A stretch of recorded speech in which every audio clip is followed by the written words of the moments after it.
Opportunity to have the current North American champion and runner-up together at one place to kind of get their thoughts, and obviously Greg, who's a past champion in the lightning class, along with our most recently coach for the Pan Am Games down in Lima, who saw a lot of stuff with the lightning, and so the idea was to kind of get some of their perspectives on today and get some information, some feedback from you guys about stuff you want to hear and talk about.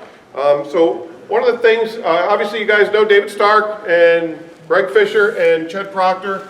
So it's up to you guys to keep Chet awake. It can be a challenge. So stay with us and we'll try to keep him going. If he looks like he's fading, somebody throw him a sandwich. I think that Kate was also working on, to make this even more fun, getting a beer bucket over here. So that should be coming here shortly, and it's always 12 o'clock somewhere. So real quick, I actually wanted to start with Chet and David, because most recently the Lightning North Americans were held at the Buffalo Canoe Club, and congratulations to the club for throwing a great event. You were the chair of that too, weren't you? So chairing the event and being runner-up is a big project. So but I wanted to talk a little bit to David and Chet about their experiences there and their kind of how they approached the event, and more specifically kind of what they felt with their setups and their tuning and how they sailed the boat. And I know when we got back to the office, Chet and I had a couple discussions. So let me start with David a little bit and talk about your approach to that event, and the sailing conditions and what you learned from it more than anything else. Well, I started with sailing the Canadian Open, which was the couple weekends before, and I sailed with Jody Lutz, who is a longtime Lightning sailor, great sailor, and a guy by the name of Dylan Farrell, who some of you younger people might know. It was my first time sailing with Dylan. So our plan, and he was fantastic, by the way, if you ever have a chance to sail with him. But our plan was to really because the three of us have never really sailed together, and that happens to a lot of us, was to keep it real simple, focus on our strengths, which were for JL in the middle, course management. For Dylan, he's 23, so his strength was like hiking hard and taking care of us old people. And my job was to, as I alluded a little bit to yesterday, my job is really keeping the boat going fast. So I thought that if we were going fast in the right direction and had youth on board, that it was a pretty good combination. So going into the NAs, because I was, as Brian alluded to, running the event, I just tried to keep it real simple, and that proved to work out well for us. And again, I just focused on trying to keep the boat going fast, and really put a lot of load on JL to make sure we were heading in the right direction. So Chet, your basically approach. Who'd you have with you? You had Sam Bluen. All right, and Sam was brand new to the Lightning, pretty much, right? He had never been in the Lightning before he went sailing in the Canadian Open. Project. He had never been in the Lightning before he went sailing in the Canadian Open. Okay, Saturday morning, he says, "Hey, nice looking boat here." Chad, you're yelling at me. Gotcha. And you had Monica with you, right? And Monica, who's sailed with me a fair bit. So same thing with David, right? You guys went to the Canadian Open. What did you learn going into that event? What was your approach towards going towards the North Americans, going towards a big event? Well, I was just trying to figure out how the three of us were going to work together and get used to being together in the boat. One interesting thing to me, we sailed 3 races that first day of the Canadian Open, and I felt like we weren't going particularly well, just speed-wise. Felt our tactics were okay, and it seemed to be sort of typical Buffalo conditions that you get a lot.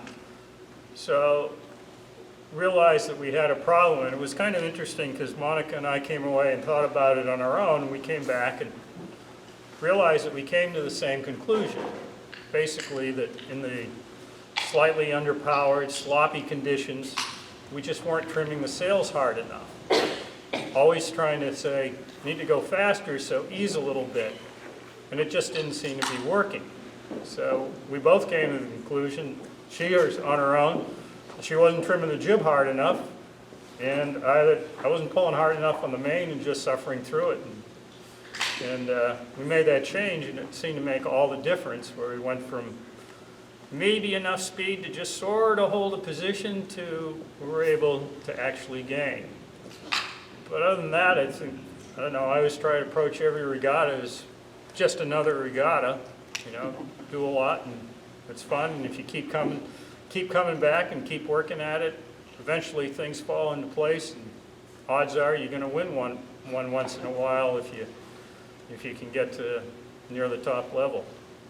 And fortunate thing was, it felt a little bit like a game of musical chairs, and when the music stopped, we happened to be in the right place. So David, real quick, switching back to you. I mean, that, and Chad, that kind of epiphany moment that you guys went through with Monica and Sam, is it, you're talking about your trimming a little bit, and that, I mean, David, you always seem like you're fast, and I don't know if it's just here, but do you go through the same process? Do you ever go through periods where you don't feel like you're going very good, and what kind of changes do you guys make? How do you get to that point where you're making those decisions? Or do you just always super Dave and you're always super fast? Does that work? No, I mean, speed is, I just put an absolute premium on speed. Speed takes care of a lot of other shortcomings that we have. And so the boat's got to be going fast all the time.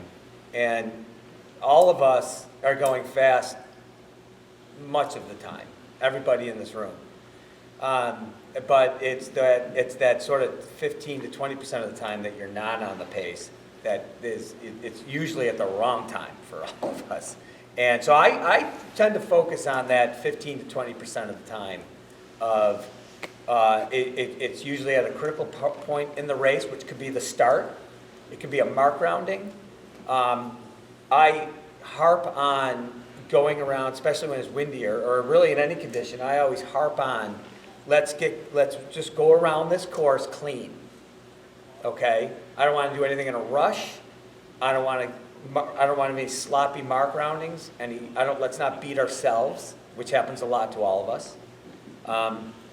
Let's have Ched, in that case of the NAs, let's get beat on the water by good sailing on Ched's part.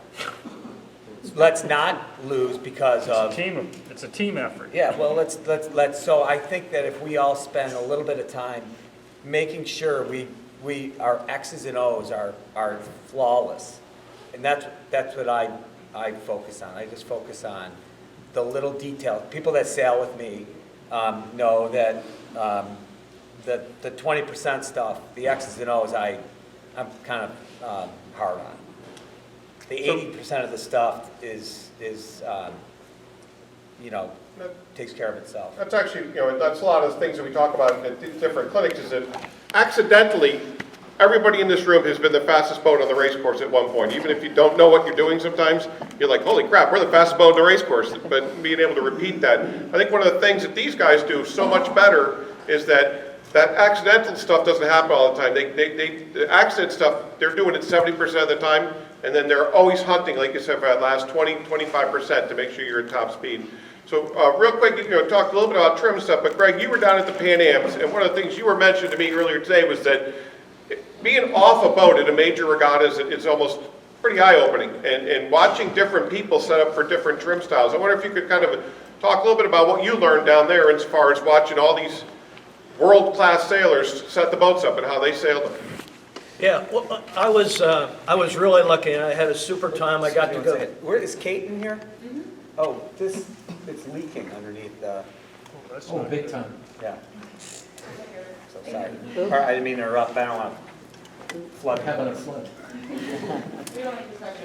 Oh, there you go. Sorry. That's fine. Yeah. No, I was just saying, so I got to go to the Pan Am Games as one of 3 coaches, and we had 10 classes that we had to coach. That was just the requirement. You can only have 3 coaches. So we rotated amongst the 10 classes, and just like Dave said, it didn't matter whether you're sailing a 49er, it didn't matter if you're sailing a RSX board or a NACRA 17 or a Lightning, speed was required to win, So it was interesting to me to see how much we were there for 2.5 weeks, and for a week all we did was train, and we spent most of the time working on speed, interestingly enough. And one thing I want to point out that I thought was interesting that Ched said, and here's a guy that designs the sails, his job is to make the boats go fast, saying he's learned something new. So if we, and like Dave said, if we don't have speed, we've got to figure it out. We've got to take the time to look at it, make the changes, make the adjustments, and especially when you have coaches, use the coach to help make the boat go faster. And you know what I was going to, we could get into the details of what we saw with the trim, but I just want to emphasize how important that is, because if you don't have speed, then your tactics become slow boat tactics. And it's interesting watching these different race courses and how when speed wasn't up to where it needed to be, you start sailing, we've heard slow boat tactics, and how critical that became to destroy a good race. You know, you can't start in the right place on the line, you have to bang a corner because you don't have the speed, or more important, you don't have the confidence in your speed. So, you know, I guess the moral story that I learned watching was speed is important, and just like everything, we got to practice that. You know, you could ask these guys how much time they spend training together or against one another with other sailors to get their boats going fast, and then they're always learning something new and looking for that opportunity to make the boats go faster. And I can get into, when we get into some of the details, I just, it reaffirmed with me the important things in making lightnings go fast. So we could talk about that when it gets to time. So, talking about speed and stuff like that, I know you guys are at this particular level, but one of the things that both Ched and David alluded to was the importance of teamwork, right? And that's all part of the speed equation too, right? Do you guys agree? Without having everybody working together, and you know, you can tune the boat and be going quote unquote as fast as you can, but if the teamwork isn't working together, then that's going to be part of the factor of speed too, I would think too, right? You guys agree with that? Yeah, you know, one thing that JL, you know, he's a pretty particular, I don't know how many of you know Jody Lutz, but he's kind of particular. And can you turn the video off so we can talk freely about it? but I learned from that. One thing I was impressed upon me during my week or a couple weeks down with JL is his attention to every minutia detail is borderline staggering. And I had a young, as I mentioned, Dylan with me, Dylan Farrell, who's, you know, whatever, 23 or 24 years old, who probably, well, he sailed a lot with Nick Sertle, another Harvard friend and grad of his, and they did not focus on detail. They focused on trying to guess what's the next thing going to break on their boat. Like they had these bets going on. That's what they thought about while they were beating us all. But the reason I bring up JL is there's a lot of value in his focus for us, and I kind of alluded to this in the beginning, is let's not beat ourselves. Let's make sure everything on the boat is absolutely perfect so that when we do a set or we do a takedown or whatever the case might be, it'll all happen perfectly and we don't have a problem. That's kind of his, he felt we are at a level where let's lose it on the race course. Let's not beat ourselves. And I think that's an important thing to bring on your own boat. Great. So I want to circle back real quick because Ched, and you mentioned about Ched saying he learned something new. I'm not sure if Ched learned something new or just forgot something from 30 years ago and remembered it. But we talked a little bit about this when we got back. I want to talk to you about this epiphany moment when we were in Buffalo and you started trimming harder. And what was your mindset and what did you think that, how do you think that contributed to you guys getting back to the point where you were at least very competitive on the water speed-wise? How did that change affect from, like, so for example, it was 8 to 10 knots of breeze and you're going through waves. Instead of easing, you wouldn't necessarily ease, you were kind of keeping it trim tight. I'm just curious as to what you think was the change in keep the boat going faster, that stuff. Because like you said, a lot of the mentality, when it's blowing 6, 8, 10, and you kind of get to a little wave set, I think a lot of people tend to see ease the main, ease the jib to keep the boat going fast. Can you talk a little bit about what you thought was helping you through that? Well, I think just staying trimmed harder. than we had been. And being aware of what the telltale on the leech of the jib was doing, I realized we're easing it out when the telltale is already flowing just fine. And in that case, you're just probably losing lift. You know, being overly worried about stalling the leeward telltale on the front of the jib. And so seemed to, you know, in that sea breeze condition that we had, well, I don't know if you call it sea breeze on Lake Erie and Buffalo, but when you're going towards the lighthouse and it's kind of choppy and it's not really enough wind to be fully hiked all the time, always worried about stalling the boat, but that did, you know, just because it didn't seem to be working, you know, it's a little bit like how long do you keep banging your head against the wall and the wall doesn't move, and you say eventually it's nothing's going to change unless we change something. So the indication that the leech telltale on the jib never thought about stalling. So maybe we should bring it, you know, I'm thinking, and in Etchells, if you trim that way, you're never going to get upwind with the top people. And you know what? It's not that much different. It's still a boat with 3 sails and a thing sticking down in the water that you're trying to make work. So just keeping it trimmed in, and hey, guess what? It seemed to work. One of the challenges I think we all face is that, you know, in these changing conditions and stuff, and you know, for sure, from my own personal thing, we tripped on the same thing Ched did at the North Americans, because we hadn't sailed together, we weren't spectacular. And we finally got to the point where, again, we looked at the leech jib telltale, and we felt slow at times, but the telltale was still streaming. And that's when we kind of said, you know what, let's just trim harder. And then we became semi-competitive, even, you know, in the medium light stuff, even with me in the boat. So, I mean, we were pushing around a lot of extra boat, and we became from like not good to like, we can actually sail with some of these guys. You know, just real quick, the cause and effect, and we didn't touch on it, but I'm convinced that what ends up happening is that, you know, in a lightning and you're in that marginal condition, if you're not using all your weight to flatten the boat, then you need to generate as much load into your sail plan as possible. And every time you ease the sheets or pull the backstay or somehow depower your sail plan, then you're taking load off that sail plan and in effect taking load off the centerboard. Okay, so the more you can keep that sail plan powered up and get as much power into it, especially in that 6, 8, 10, 12 range, the more load you're going to put on the centerboard. And I think that's what Ched was talking about a little bit, is when they ease the sails, you kind of put the bow down, you lose load in that top wing, and you lose load in the bottom wing, and the boat kind of doesn't go as high.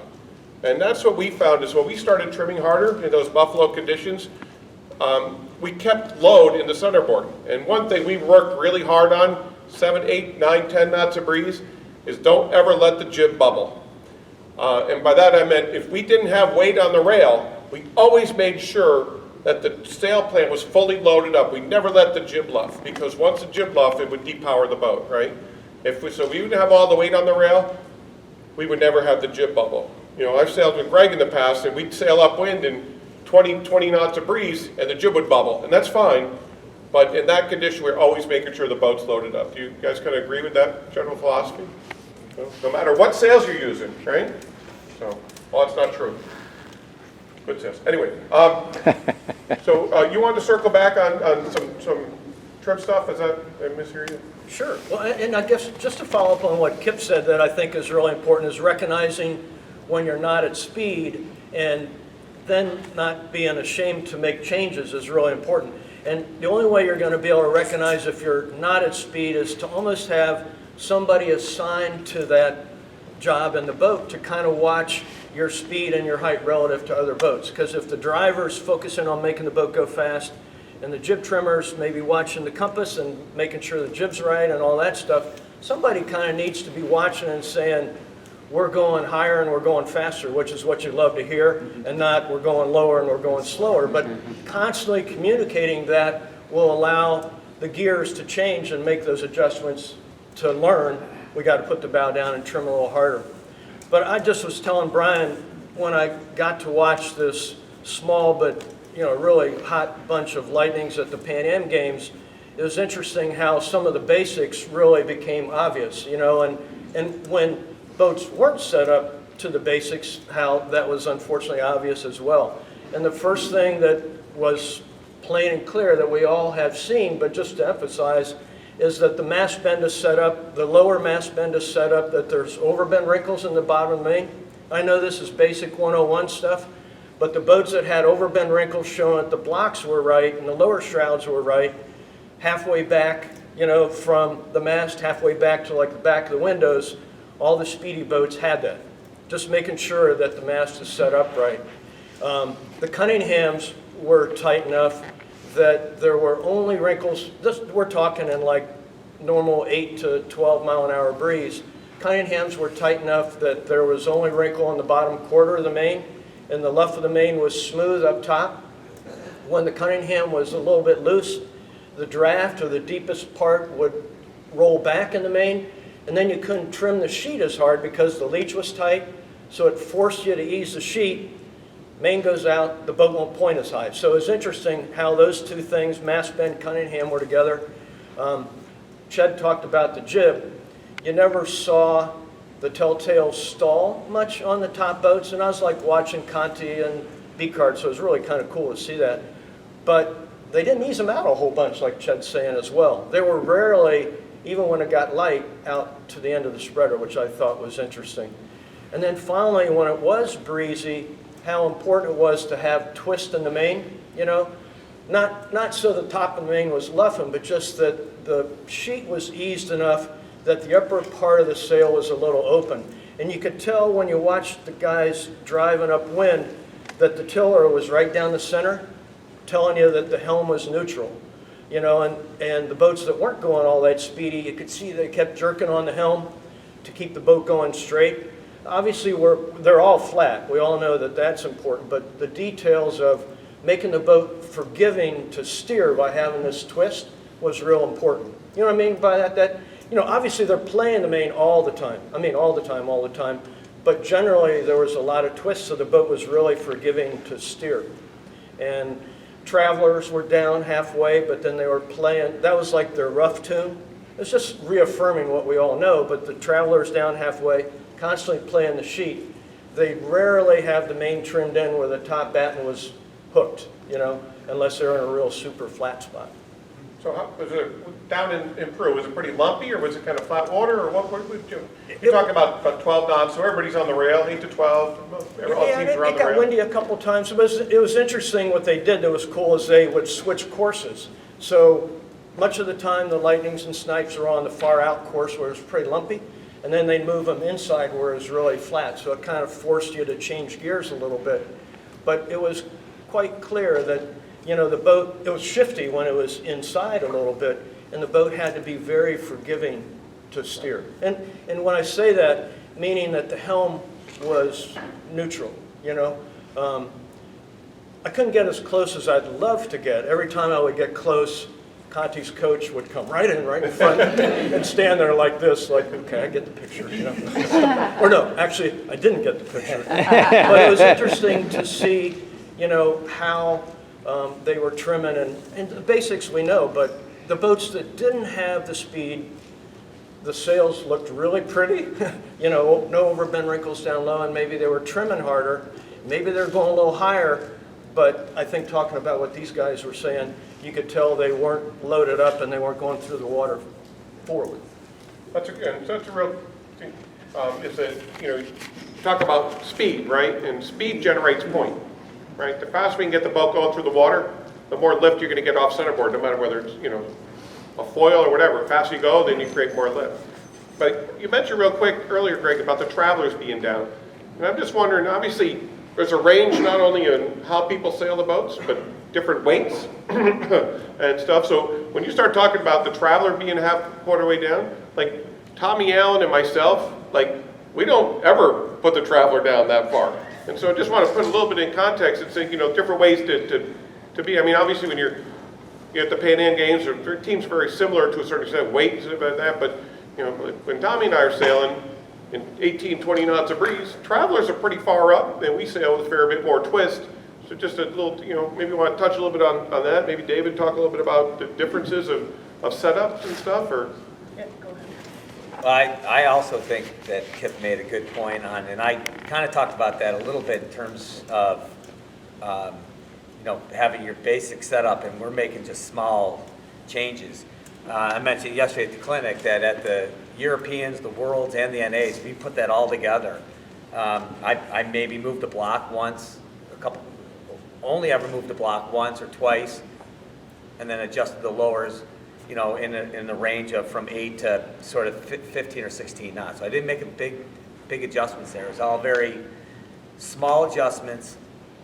Greg alluded to the main sheet, and I said yesterday, I rarely cleat my main sheet, if ever, just to readjust it on my hand mostly. And the jib trim, if it's cleated more than, I'm going to say 20 to 30 seconds in one place, that would be, I would say, we're adjusting it. I just can't, something inside me just says it's got to be adjusted. It can't possibly be right for much longer than that time frame. Something has changed on the boat. So we're adjusting the sails all the time. That is the most critical thing that I could leave a message with everyone today. You've got to keep adjusting. We're not adjusting them a lot, to Kip's point. We're adjusting things between a 1/2 inch and 1.5 inches at the most. It's really small, but it is critical. And if you can get to the point, especially the skippers, that you could feel the boat, that it might possibly start slowing down in 4 or 5 seconds from now, make the adjustment. Just do it. Get used to making that adjustment before it happens. Otherwise, you have to go through a little bit of a cycle of it happens, then you make the adjustment, then you have to kind of rebuild your speed up or whatever it might be. If you can identify that there's a high probability of something changing in 5 seconds from now, like look into the future, and make the adjustment, and I know that's not an easy thing, but that would make an amazing difference in your performance. That's That 20% you're talking about earlier, right? Would you guys agree with that? Like, you think something might happen in 4 or 5 seconds from now, make the adjustment. And that is not an easy thing to do, but that would be a huge weapon to have in your arsenal. So real quick, before you jump in, hold your thought. But you were talking about how little you move the blocks with your M5 5A setup. Maybe a fair bit more turns on your lowers and dialing them around and stuff like that. Chad, how often have you been moving your blocks? Every 6 or 7 seconds? I mean, here's a simpler question. Is your approach different than David's? Are you thinking every time there's a wind change you want to make sure that your mast is set up differently for yourself, or? No, because you can't. Not saying during the race, but in different conditions. Are you moving it more than one block at a time, or I'm just curious as to how much you're moving it around. Well, I think found an adjustment that seems to work through a fairly wide range of conditions, and just trying really hard not to be distracted by things that you can't do because you're not going to be right all the time. Actually, if you keep adjusting it, you really have the potential to be wrong 100% of the time. If you bolt it in place, by accident, you Yeah. Right some of the time, right?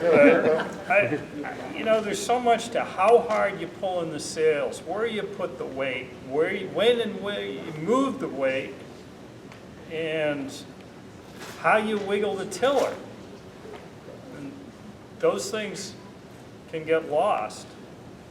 And So we don't even need the tuning guide anymore, is what you're saying. No, but I guess my point of that was that, and I think it's great, David, that like your focus is so much on the fact that you get into a comfortable spot with your setup and not necessarily going crazy about making sure you're 1.25 inches, 1.5 inches, or zero and stuff like that. It's just getting into a spot that you feel you could comfortably sail the boat over at 80% range, 90% range.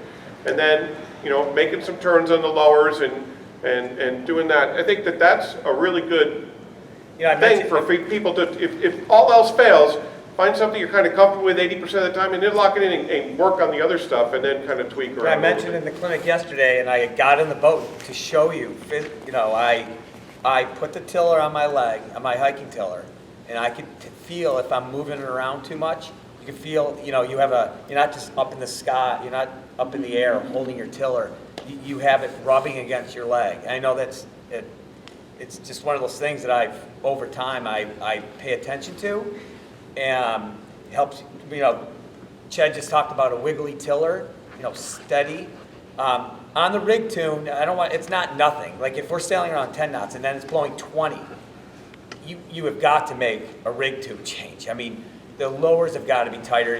When you tighten your lowers, that tightens your forestay. That's the most critical thing to me. Not like with Chad, he thinks about stuff way beyond where I would think about it. But what I'm thinking about is I'm going to want to put more backstay on, and I can't achieve the right backstay with a floppy forestay, right? You're going to be inverting the mainsail before your wire's not tightened. So you got to get the lower tension on with my setup. So I don't want to say that never worry about tuning again, because that would be a false statement. But when you're going from 10 knots to 20, yes. When you're going from 10 to 11 to 12 to 13, I would focus on the adjustments you have right at your fingertips. So Greg, you were going to make a point right before I just want to make 2 points. That's why, frankly, with our Fisher tuning, we like to set it and leave it so 100% of the time you don't have to think about it. I mean, and that's just the philosophy we have. The adjustment we make is to the wire and to the backstay, and then the Cunningham and the sheets, just like we're talking. But one thing I wanted to point out when Dave was talking about the main and Ched's talking about the main, and with Tommy's new boats, it's always set up perfectly. You don't have to worry about it. But if you have to kick your foot to get the main sheet out of the cleat, or you have to go like that to get the main sheet out of the cleat, or even like that, or not like that, you will be slow. You have to be able to play the main like that. If you have to do this, you won't be able to play it like Dave's saying. So that's so 101, but it's so huge, and it's worth fiddling with shackles or new cleats or buying a new doohickey from Tommy to get that right. But the main has to be able to be played like that to be able to keep the boat balanced. Anybody ever have to kick their main sheet out of the? Oh, right, I'm using I don't have my Cadillac. Well, careful now. I'm going to a Maserati. The other thing too is, in new Tommy boats too, is that anybody have the jib cars that the cleats are vertical and you have to, anybody have the vertical jib cars? Yeah, that's like, I hate my crew cars. You can't, or I hate, like you have to pull them out like this, I remember when Ched was building, I think 14591, he had me or somebody sitting on the rail so that the jib trimmer would just have to go like this and cleat and uncleat the jib. Because again, same thing, making sure the adjustments work really, really well. So, how many people are sailing with the Fischer setup? How many people are sailing with the Proctor setup? How many people are sailing with the wrong thing altogether? Anyway, so different ways to get to different. Mark, that's a good question. We both had new crews for that event. So on my boat, we had to talk about that because they would both move, and we said, okay, we got to figure this out because we need less movement than that. And it turned out for that event, you asked about the North American, so Jody sailed in the middle, JL, and we thought that, he thought that his weight movement, he was the lightest on the boat, he moved first. He did and he maybe had a better feel for the boat than Dylan, just more years of experience, whatever. And Dylan, he's got more to think about going upwind with doing the front of the boat.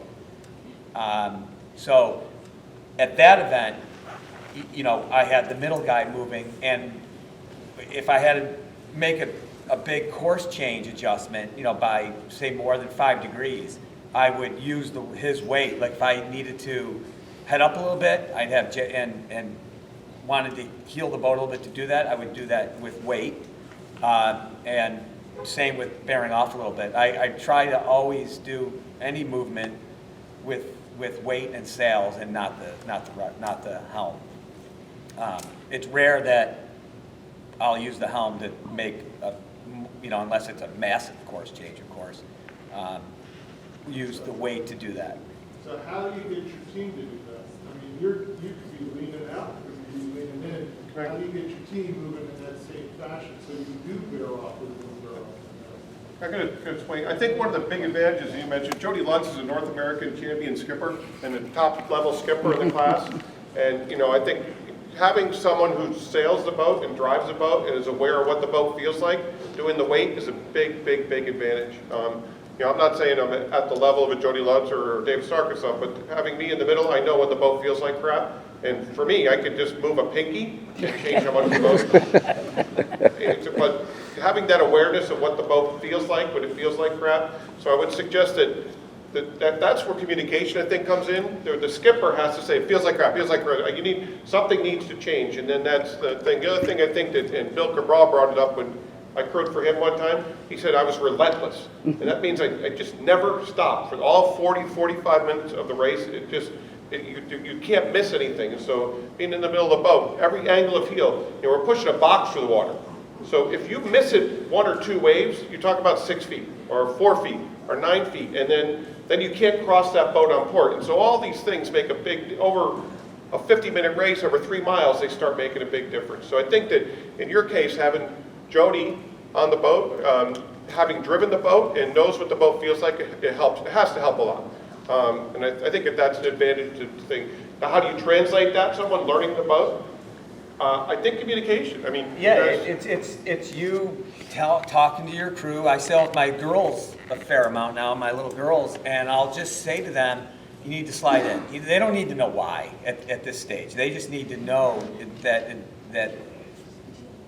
come in instead of talk about, here comes a big puff, let's hike before the puff hits. Okay, slide in the boat now. We have to head up a little bit, slide in, ease the jib a little bit. So I think that constant, every second, is, as you said, sailing with Bill Cabral, of communication. A quiet boat is I just can't deal with it. So, there's got to be something. Greg talked about, how are we doing relative? Don't tell your skipper about a boat that he or she can see. Well, we're doing well on that boat. I'm like, what? There's language. I can see that boat. What about the guy I can't see? And think about the language you use. I think just saying you're lower and slower. I don't know about Greg, because Greg never, he's always a perfect citizen on a boat. But someone tells me about low and slow of someone I can't see, I'm going to lose it. I'm like, what the hell am I supposed to do with that information? So I think but it's all part of the communication. But we're talking about the way things change. You had a new crew, someone new to Lightning. How did you work through that without having the experience of your middle crew? I mean, other than the whining. I mean, did you just kind of count on Sam having a good intuition of how the boat felt, or how did you guys get through the waves like Mark? Certainly, I'm telling him, move in 2 inches or move up 3 inches. But he certainly had no trouble with it, and his comment afterwards was just, he's a very good laser sailor, and he said, just make it feel like a laser, and it seems to work fine. But I think, he was certain, willing to defer to me on that, not knowing it, but it requires the helmsman to communicate, and one thing I try and do in any of that less than full hiking condition is get it positioned so I can make small adjustments with my own weight for the immediate thing, and then, I never want to set the weight so I'm fully hiked or fully crouched. I want to try and set it so I'm in the middle of the range, so if I feel like I need to head up, I can just do a little shoulder in, or need to bear off, just a little shoulder out. And then if I'm having to hold that position, I'll say, come to weather 3 or 4 inches. And one thing worked well at the North Americans is he's a very good tactical sailor in his own right, and I realized that I can look around and second guess him, probably not have any better chance of making the right decision. And by the way, while I'm doing that, the boat's not sailing at 97%. It's only sailing at 85%, and you lose those 2 or 3 inches, and that can lose everything. So just being able to focus on that. But I think the important thing is the helmsman knows the feel and has to communicate it and figure out how to do it with minimum number of words. And that's always in the communication, is figuring out how to communicate without too much information confusing the mind. One of my idiosyncrasies is, David said, "Don't tell me about the boat to leeward that's going faster. I see it. It's right in my TV screen. Thank you. What's happening over there?" With no profanity. Mark, is that, I think the point from all these guys is that you need help, and you need to be able to communicate. And obviously, if you can get Jody Letts to go sailing with you, that certainly can't be a bad thing. But as far as that, especially the people holding the tiller, the rudder's huge on these boats. So every movement, I think you guys are really focused on not moving to marginal conditions. I'm always on my belly. I see people, they say, okay, yeah, I need a little more weight, and they sit up and they sit right in front of the skipper, and then the skipper can't see anything. So I'm always, lower, but belly up, which means I need weight up. I need the belly up. Just lay out here, and just for a second, keep your belly up. This way the skipper can still see everything without a big head and a big shoulders, any size shoulders and things. So if you need a little more weight as the middle crew and or the forward crew, most marginal condition 8 to 10, go belly out first. Belly out, keep that chine 2 inches out of the water, and it's much easier to slide back in when you need to turn the boat back up and stuff like that. Instead of saying, okay, I need more weight up, and then somebody goes and sits right next to you, and then you're like Chet was saying, once the concentration gets distracted from driving fast, I'm gonna go Bill Belichick on you. You're not doing your job. And everybody on the boat has to do their job to be really good. So I think you guys, circling this whole thing back to the NAs, it sounds like the most important thing for you two guys at the NAs was being able to just drive the boat as fast as you can and not worry about anything that's going fast. And having that support to make sure you're going fast. If you can be very exacting to what you're asking your team to do, like Ched was saying, move 3 inches. Instead of, can you sit to weather? What does that mean? Like, I'm sitting to leeward, you want me to sit to weather? Okay.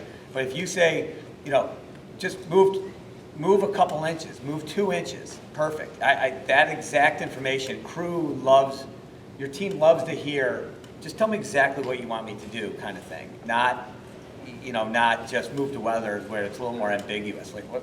Okay. Well, I don't want you to move that far. Like, okay. Like, what the hell? The other thing I mentioned yesterday that ties into this, especially with sail trim, is, and I'll say this to Jenna Probst, who's fantastic, who sails with me a lot. Jenna, if you're sitting in, and I ask, here comes a breeze, and I want you hiking, also trim. Trim in an inch. Just trim the sail in, because it's going from X breeze to more. And then it looks like it's getting lighter. As soon as you sit in, ease a little bit too. Ease 1 inch, because the conditions are changing. You can't possibly be right in 12 knots and then at 6 knots. Something's got to change. And I think that constant easing and trimming of sails, constant, like tomorrow, guys, constant. Like, just don't set it and forget it. I really think you'll. And tomorrow's going to be whatever, northwest, changeable conditions. It's going to be probably dying through the day. There's going to be a lot going on out there. Both, forget about sailing your boat, just a lot going on there with current and the rest of it. But if you can come off the water, even if you go the wrong way, and feel good about your speed all the time and how you guys communicated, I think you're going to feel good about what you got out of the day.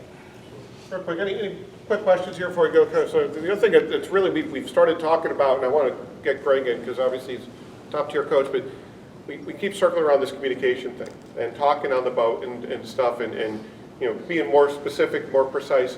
And I know, having sailed with you, I think the worst case scenario is when everything goes quiet on the boat. that means things are going bad, and nobody wants to talk about it usually.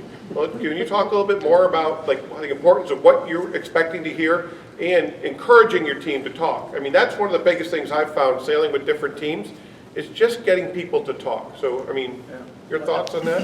Well, it's interesting. I was going to say what makes Joanne a super crew is, or one of the things is she does a great job of painting the picture. You know, like Dave's saying, you know, the driver has to be able to concentrate on speed and kind of have the picture of what's going on around. You know, the boats on the right are up a little bit, the boats on the left have a big lefty coming across, so there's no surprises, you know, and that makes such a difference. And at the same time, she's talking about our speed and all that, and it's just, like you say, it's a constant communication, just like you're saying, Dave. And if it gets quiet, you know something good isn't going to happen. You know, there's not good news coming. But that constant flow really helps the confidence of knowing the boat's driving. But that's taken a lot of time for us to develop that kind of communication and talking about it. And Joanne might say, I think the boats are up on the right, but you should take a look, you know, and I'll take a peek and say, yeah, you're right. That communication too, and learning with your teammate what you're looking for, like Dave alluded to with Jody, is really helpful. So it isn't something you can just say, tell me what's going on. You need to kind of communicate, what I really need to know is what those boats look like to us. You know, are they going faster? Do you think it's because they're in more wind, or they're just tearing us apart? Or, you know what I mean, that kind of communication. So you're learning, they're learning what you're looking for. And the goal is so that you don't have to focus on that stuff. You can focus on the speed. And then you can kind of make the decisions together. Different people do it different ways. Sometimes they have a tactician that will say tack. And I think for a lot of people that's, for a lot of people that's, that doesn't work. You know, in our boat we'd like to do it as a team. But I think knowing what you're looking for and sharing that information with your teammates, so you're kind of communicating that part of it is really Actually, and also just another great point about what a great diplomat Greg is. You notice he didn't say, my forward crew really needs to work on this, because he probably would have got locked out of the house tonight. You know, but you're right, getting the feedback. You know, I haven't said with Greg, you know, some of these guys can get a little high strung, company included. So, you know, giving the information like, you know, what's going on? Okay, the guys on the right are wound and they have more breeze, but we can't get to them, keep sailing fast. And getting the skipper to refocus back on what they're supposed to be doing really well. They've got the information, we can't get to those people. I better get back to doing everything I can to stay in the game. So, yeah, I would just say that, you know, make sure you always like to have what we call GNN on the boat, the Good News Network. Always tuned in, you know, always keep giving me the good news. And usually when the radio goes off, it means the bad news network's on, so nobody wants to talk about it. So if you can provide even bad, you know, unfortunate information to your skipper so they can keep driving the boat fast, you guys are going to get that much further up the fleet that much quicker. And real quick, and before we're going to step into this next thing, and we're trying to keep this under an hour and a half, is that the confidence level, developing that trust. And that just doesn't happen overnight. I mean, even two great, you know, individual sailors put together, it takes time to develop that trust. And so putting together a team you feel comfortable with, I think, you know, having sailed with Steve and Laura and or Leslie and stuff like that, you know, obviously, you know, Steve could go get a much lighter, equally talented sailor to go sailing with him, but we developed a trust over the years that we can be competitive, and it's comfortable, and it works out really well. And people are going to be, well, I'm not going to go to the North Americans because we're going to be at 540 pounds, and I love them, and we get along great, but you know, I don't want to go because we're going to be 540 pounds. But so they go and sail at 460 with somebody and they don't get along, and then they leave the regatta halfway through. So always sail with people you like and enjoy, and develop that trust, and that, I think that goes a long way. So. Brian, before we leave the upwind part, Yes. I'd like to know what these three guys look for in the sail shape. When they trim the sails, where the draft is, little outhauls, jib wire, Dave talked about yesterday. Okay. But main and jib, what do you look for? I know Greg uses a backstay a lot, and every time he looks at my sailing, he has me adjust the backstay. But So, I'd like to know why. So Lenny's quick questions, he's kind of looking to ask these guys individually what they're looking for in sail shape, head stay sag, draft position, stuff like that. So we're going to be here about another 2 hours, so you might just want to buckle up. But maybe just a quick synopsis. I don't mean that's a loaded question, but that's kind of a tricky thing to answer, especially it's pretty subjective.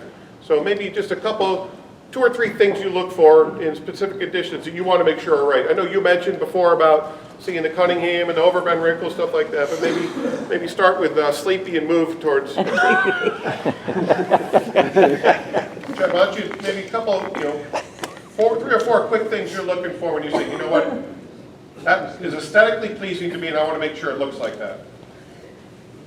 I think about the angle of the battens off the main. I frequently check the top batten of the main. And usually what I'm looking for is it to be parallel to the center line of the boat, or in lighter conditions, parallel to the boom. And a little bit how much depth there is, and adjusting the backstay to get that to look right. So looking at the top batten and the angle, thinking about if you were in a motorboat watching a boat sail away from you, you should look right down the center line and look right down the top batten of the main at the same time. Another thing is how much wrinkle there is in the luff of the jib. I feel like from having analyzed photographs of jib shapes a lot, that changing the jib Cunningham changes the shape a lot. And in a newer jib, usually looking for some significant wrinkle off the luff of the jib so that I know it's as deep as it can be if the conditions are asking for depth in the jib to keep the boat going forward, or the wrinkles to go away if need to depower. So I'm looking at the wrinkles in the luff of the jib, checking on the top batten of the jib through the mainsail window and what the telltale is doing off it. And like I said, I told you, it's a 2 hour. I'm checking it, but it's interesting. I don't mean to interrupt real quick, Joe. It turns out to a long punch list of what you're looking for to a certain extent. But you talked about jib cutting. You talked about the cloth, right, and the wrinkles and coming off each snap. Is that what you were alluding to when you're cloth tension? yeah, And so, and I think one of the questions, real quick, is that you're looking to, with a newer jib, kind of, or making sure that those wrinkles are kind of present. Is that what? yeah, definitely should see some hint, at least of wrinkle, so you're setting it as deep as possible. If it's an old jib, you can pull it smooth, and because it's already gotten deep with age. But and then when it needs to be flatter, pulling the wrinkles out, and also feeling in the helm that if it's starting to load up too much before you're lifting the telltales in the jib, pulling the jib a little flatter by sheeting it a little harder so the helm will balance out before you have to drop traveler or twist off with the backstay. If you might follow that. I'm thinking that if the jib is starting to unload from it being deeper than the angle of the breeze to it, the helm will start to get a little too heavy and it becomes a circle. Or if you, I never want to pull on the helm more than just a little bit. 2.5, or you said a pound or something yesterday. I'm like, what the hell is that? Pound and a half. Pound and a half. What, are we ordering meat? No, you should. I'm just kidding. Greg, let me get some of your thoughts. No, on I don't some of eat the meat. things. That's right. Greg, let's get some of your thoughts on some of the things you're looking for. I mean, obviously, you can see the wheels turning in the engineer's mind. Now, what am I looking at? Oh my gosh! And all of a sudden, I'm sure this giant spreadsheet of things popped into Chet's head of all the things he really looks at. So, but Greg, maybe, let's go a little simpler for, because you're a simple man. I don't want two in the boat, so let's just do this. But let's talk a little bit about what things you're targeting to make sure that you're comfortable looking at. Well, I mean, to be honest with you, I think in the heat of the battle when we're racing, I'm not looking at the shape of the sails. We hopefully have the boat set up the way we'd like to see it. We've got it tuned right, and we know once we start clicking through the adjustments that we're going to be in the right spot and we'll be set up well. So I would say I rarely will say, well, the fullness is here or the draft is there or whatever. It's now we just go by the guide. So with our tuning, with the Fischer setup, starting at the front, we'll look for a little snake in the forestay, which is important. So all the loads on the left wire in the jib, one. Like Ched was saying, the cloth tension would be set so we have just, with our jib, just a little wrinkle off the left, not much. But you got to know that that's got to be adjusted all the time, because when the wind comes up, it's got to come on. When the wind goes down, it's got to go off. But it's still the same guide. The jib lead is set up so it's on that trim line, Religiously, we look at that all the time. Unless it's blowing 100, then we'll go back one notch. And then, just to simplify it, we're always trying to pull the sheet in, like Ched was saying, till the telltale is almost starting to stall, but not so it is stalled. So if we're looking at that tape on the jib and all that jazz, but the really technical thing is that telltale on the leech. The backstay, if we're not overpowered, is trimmed on, so it's just barely wiggling. We look back there, if it's barely wiggling, we know it's okay. Not winging around, because then if you ease a sheet out, for whatever reason, the rig will go forward, the jib will get too full. So the backstay has to kind of almost be snug in all conditions until we get overpowered. And if we get overpowered, we pull the backstay on, basically hard enough where we see overbend wrinkles like we talked about down low, up at the top where the forestay comes in, and we know we've got it too much, then we ease the backstay back out till that gets smooth. And then the Cunningham is just smooth enough so there's a little bit of wrinkle down low. But obviously that gets adjusted all the time, because as you play the main, like Dave said, or the backstay, that's got to be adjusted. And then Ched talked about the helm. The Traveler kind of becomes, in my mind, the rough adjustment for the helm balance. And then, like Dave said, the main sheet gets played all the time for the fine tune on the helm. So I would say, for me anyway, I'm not really looking at what the main is like once we know we've got all the little details set up right. It's all in the feel. So the main needs to be played to keep that.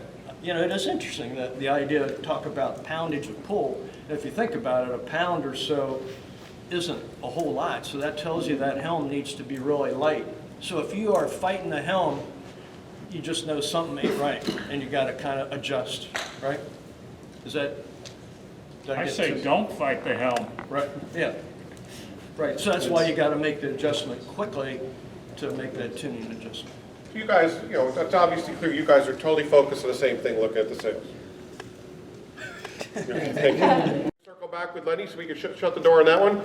And then we'll talk a little bit real quick about wire tension, because it's critically important with the Fisher tune, I think, in making sure that you have a good wire that works and what to maybe aesthetically look for and what it should feel like. So, but real quick, let's get your, obviously Ched looks at a lot of things when he's setting up his sails, and Greg doesn't look at anything. So where are you with this? I'm more in Greg's camp. I frankly don't look at the minutia of the sails. I rarely look up. Once it's set up, I really look up and study the main sail. In that sort of 8 to 12 that we live in, I make sure that the top of the sail is not too deep. I make sure that that's, and you take care of that by putting on a little bit of backstay. Greg mentioned that, just a little bit, just to keep that top of the sail open. Not by easing main sheet, but by using your backstay. That also helps settle your forestay down just a hair if need be. But when I'm just thinking, if I'm out racing right now and we're sailing, I'm not staring at the mainsail like wow, the draft looks right. You know, I'm not doing that. I'm listening to what the helm's telling me, and I'm adjusting the sail plan based on how much helm I have. That's critical. And I didn't mention this yesterday, but I do spend an extraordinary amount of time adjusting the cloth. I have to admit. I'm kind of anal about the cloth. Any change in wind velocity, I'm adjusting the cloth immediately. That cloth cannot be right in 6 knots and in 12 knots. It's got to be changed. Tighter in 12 knots, lighter in 6 knots. It's okay to be too light in 6 knots, then too tight, so I err on the side of lightness in the light air. That's a critical adjustment. The cloth What and the about sheets. chop with the? And the what? What about with chop? The adjustment Less on- is better. More depth in the sail. and Yeah, yours and- yeah, easing the cloth a little bit. I just think that it's a really important adjustment. And I never talked about that yesterday, but how's the cloth on your boat? Is it above deck? Or is it down below? The cloth. Jib cloth is on the deck. Oh, it's on the deck. Oh, good. Okay. I like to see the cloth. I have it on the deck. I've had it like that for years on the last 75 boats I've owned. You mean like rigged on the deck? Yeah. No, it's underneath. Oh. Oh, you're talking, yeah. Are you talking about laying it? Underneath? Okay. I like seeing every line on the deck of that because I just think it's critical. I want to see how it works. I want to make sure it's not going to break. I'm pretty anal about that kind of stuff. But Well, I know. well, I don't know what it really. It's just Here's I what. would just think the way I am. I want to see it, feel it, touch it, watch Okay. it move. If you want, you could sneak out and go take a look and then come back. Yeah, I We'll wait. But actually, what's really, we're going to circle right, it's a good segue to the wire toucher, but it is actually kind of funny, like, what these guys thinking about when they're looking at it. And I think Greg and David have a much more, and probably even Ched to a certain, much more similar philosophies. They're very, very trusting in the fact that they've got their boat set tuned up right, and their sails are going to match the mast.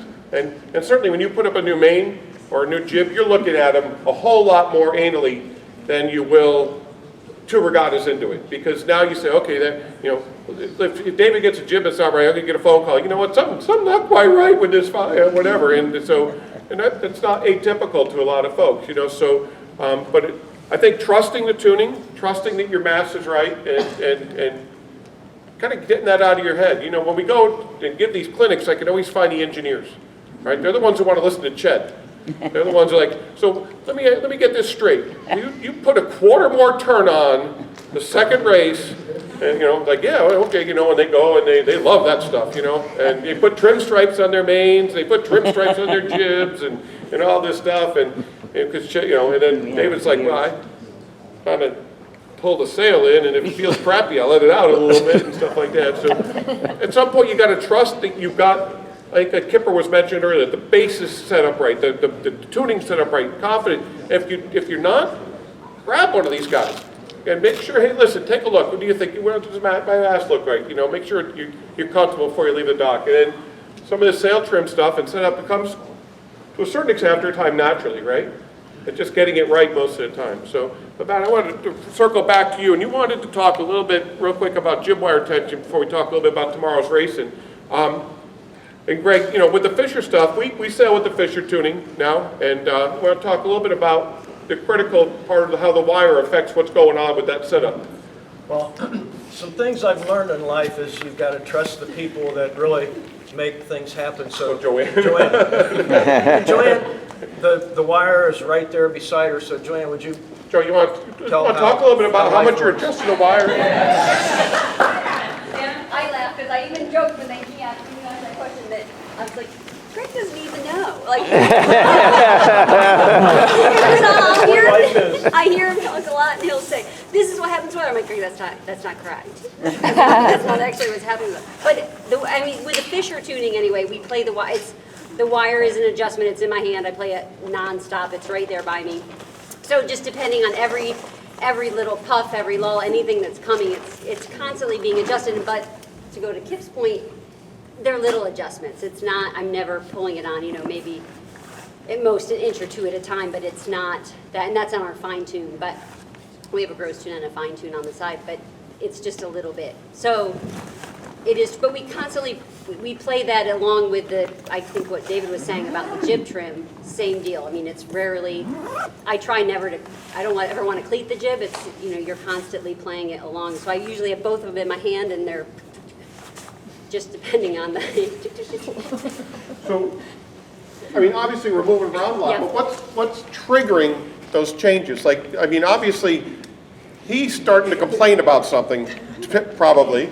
I'm just saying, potentially, in theory. So it's a lot with, I would say velocity. I mean, it's in that condition where you're changing from, you know, if it's changing in velocity. So anytime a puff is going to hit or you're going into a lull, that's when we're making those changes. What are you looking at, though, as far as the forestay stuff? So I have it now down to where I just have a visual on what the forestay is going to look like, how much of a snake is going to be in the forestay. Mm-hmm. So, you know, and a lot of times it depends, you know, with Greg, and I sailed a bunch with Matt in some heavier breeze, and we were doing it the same, actually doing it the same with the Fishers and the Proctors. Were we sailing the Proctors when we were here in the? Yeah. Yeah, so we actually did it, we kept the jib wire exactly, we played the Proctors and the Fishers exactly the same with that wire tension.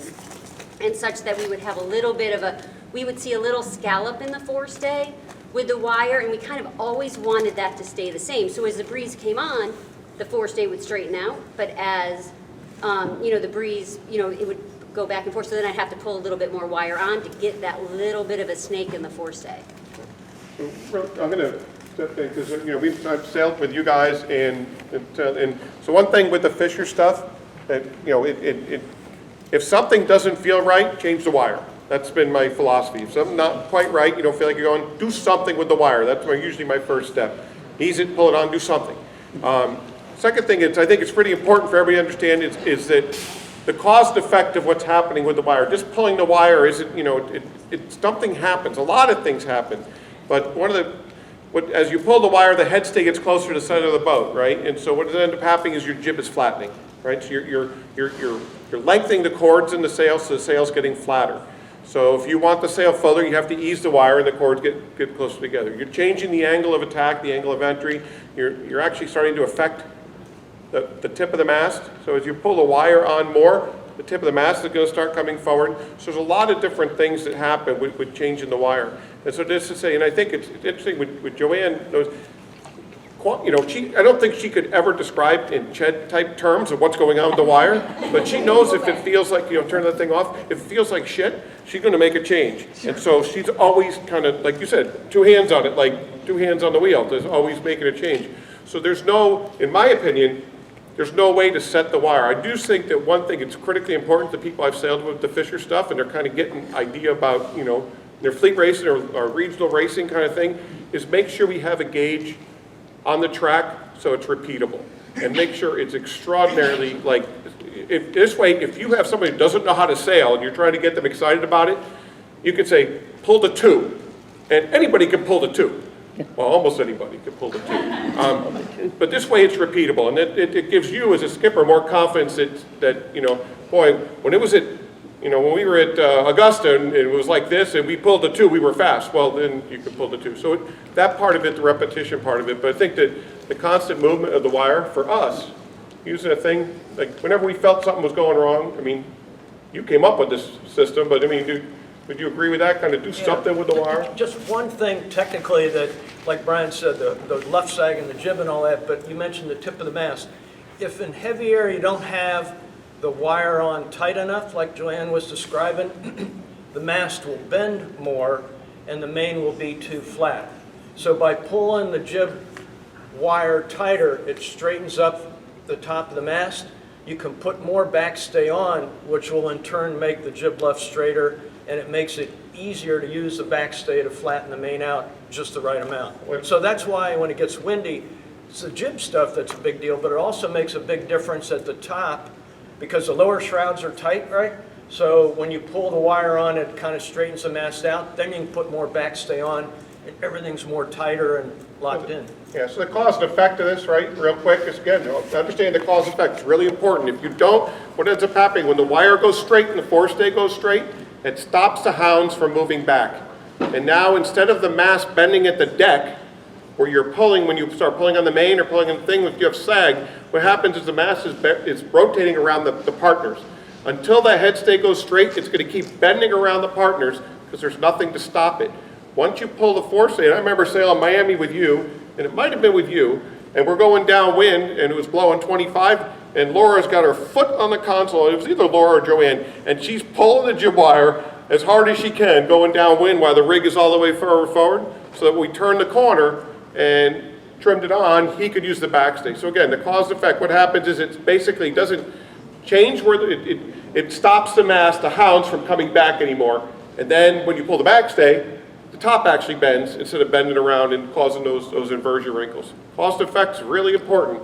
You know, if you're going upwind, you pull the backstay on, and those overbend wrinkles go from the clew to the luff, that means the mast is bending around your partners too much.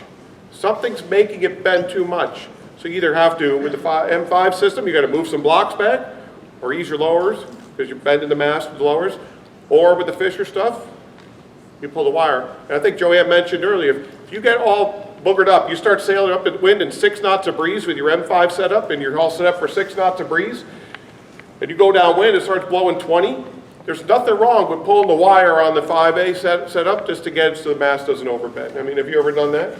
All day long. Today, you did it today. So I was saying at the clinic yesterday, if the race going on, if it's getting breezier and breezier, and you get to the leeward mark, I said, just pull more wire on than you've ever pulled on in your entire life. I don't care how much you pull on. Turn around, get your backstay on, get going upwind, and when you're all settled in, if you're S-ing through there, just bump it a little, ease it off a little bit. It's better than the opposite. Can I reminisce on that downwind leg in Miami when it's blowing 25? So we're going downwind, I said, Brian, you got to ease the sheet on the chute, you know, it's over trimmed. And he said, that's not happening.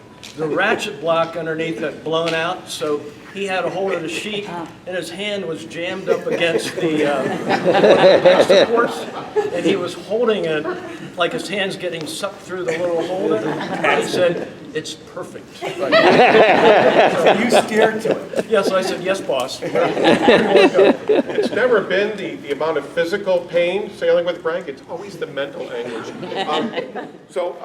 Real quick.